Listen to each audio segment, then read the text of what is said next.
Oke, selamat pagi anak-anak. Berjumpa lagi bersama saya dalam pelajaran PKK untuk kelas 12 TKJ. Oke, sebelum kita lanjut, bagi kalian yang belum subscribe, bagikan ke WhatsApp, Facebook, atau Instagram. Semoga materi ini bermanfaat. Oke, baik. Masih materi yang kemarin, perakitan, pengujian, dan evaluasi produk ya. Pada pagi ini akan saya bahas mengenai pengujian produk, yaitu yang pertama tujuannya dulu. Apa tujuan daripada pengujian produk ini? Jadi setiap produk yang kita buat, baik skala besar maupun skala kecil, sebelum kita jual di pasaran, produk tersebut harus kita uji ya, supaya nanti konsumen puas menggunakannya. Oke, apa gunanya? Pertama, untuk memberikan penilaian lebih rinci tentang peluang suksesnya produk tersebut ya, seperti itu. Misalnya lah, ada sebuah produk handphone baru. Jadi produk itu sebelum lepas ke pasaran, pasti ya perusahaan tersebut melakukan ini dulu ya, melakukan pengujian. Tuh. Tujuannya tadi untuk memberikan penilaian yang lebih rinci terhadap peluang suksesnya produk ini di pasaran. Lalu yang kedua, untuk mengidentifikasi berbagai penyesuaian akhir yang diperlukan untuk produk tersebut ya. Misalnya, setelah produk itu diproduksi untuk skala tes, setelah dipakai mungkin ada dibutuhkan lagi penyesuaian akhir, misalnya ditambah kamera, misalnya ditambah misalkan untuk speakernya yang suaranya bagus seperti apa, kamera yang canggih seperti apa, seperti itu dia. Kemudian menetapkan berbagai elemen penting di dalam program pemasaran yang akan dipakai dalam memperkenalkan produk pasaran ya, di pasaran. Jadi sebelum dikeluarkan di pasaran, produk ini diuji dulu. Adapun yang ketiga ini adalah menetapkan berbagai elemen penting dalam program pemasaran. Ini berkaitan dengan promosi ya, promosi produk. Kira-kira produk yang baru ini nanti dikasih harga berapa, nanti cara pembeliannya bagaimana supaya mudah mendapatkannya, supaya konsumen mudah mendapatkan produk ini. Nah, ini maksudnya nih.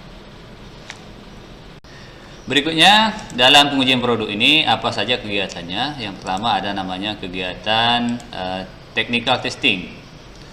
Yang termasuk ke dalam technical testing ini adalah memperkirakan kira-kira usia panjangnya sebuah produk.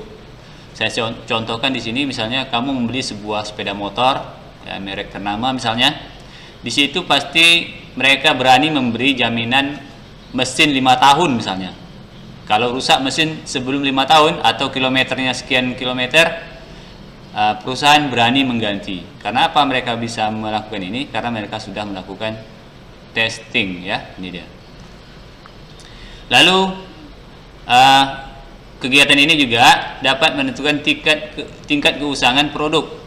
Misalnya sekarang, kalau ada produk handphone misalnya, kalau ada orang menjual produk handphone yang masih menggunakan 3G, maka itu sudah sangat usang sekali ya. Mungkin untuk zaman ini tidak bisa dipakai lagi, tidak mau orang pakai. Paling tidak orang menggunakan sinyalnya sudah 4G ya, itu paling tidak ya.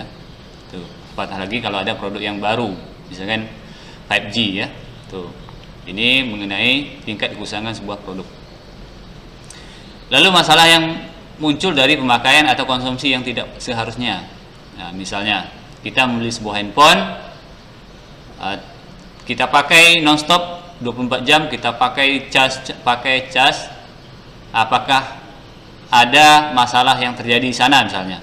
Apakah dia panas atau baterainya sudah gembung atau gimana? Nah, ini sebelum itu terjadi, maka perusahaan melakukan ini dulu.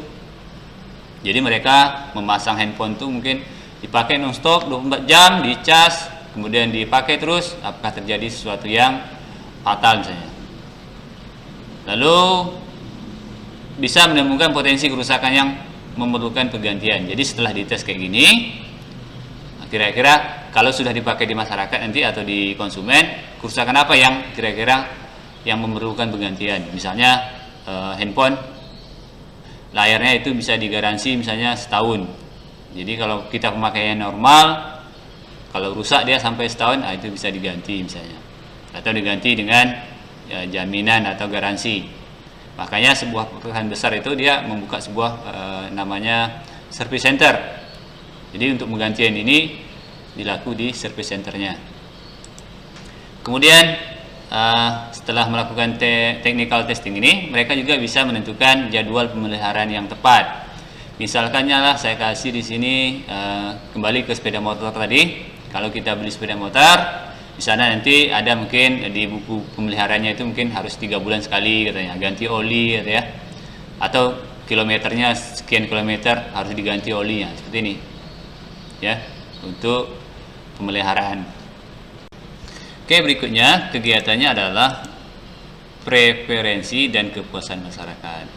Yang pertama mereka lakukan adalah pendekatan meminta konsumen untuk memakai suatu produk selama jangka waktu tertentu. Kemudian mereka diminta untuk menjawab pertanyaan yang berkaitan dengan kepuasan pelanggan.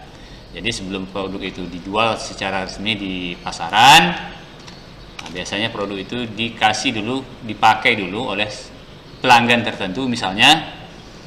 Kira-kira diuji dulu ke pelanggan tersebut. Nanti setelah jangka waktu tertentu, perusahaan akan meminta pelanggan tersebut untuk menjawab beberapa pertanyaan. Misalnya apakah desainnya cocok untuk sebuah ke pelanggan, atau baterainya tahan, atau programnya itu sudah sesuai dengan kebutuhan pelanggan atau bagaimana. Ini dia. Lalu yang kedua, pendekatannya adalah melakukan blind test sedemikian rupa sehingga konsumen dapat membandingkan berbagai produk alternatif. Ini misalnya kalau kita lihat di TV-TV itu ada uji coba minuman misalnya. Minuman itu dimasuk ke dalam sebuah gelas tanpa menuliskan mereknya, lalu ditutup menggunakan sebuah gelas yang lain. Jadi disuruhlah konsumen itu memilih minuman tersebut. Kira-kira di antara minuman tersebut yang mana yang enaknya. Jadi itu disebut dengan blind test ya. Tuh. Kegiatan yang ketiga adalah namanya pengujian pasar simulasi ya. Jadi sebelum dia dijual di pasaran secara luas, dia disimulasi dulu.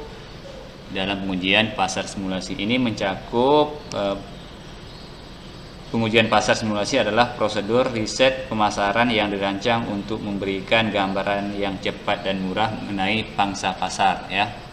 Jadi seperti itu. Jadi diuji dulu mengenai pasar simulasi.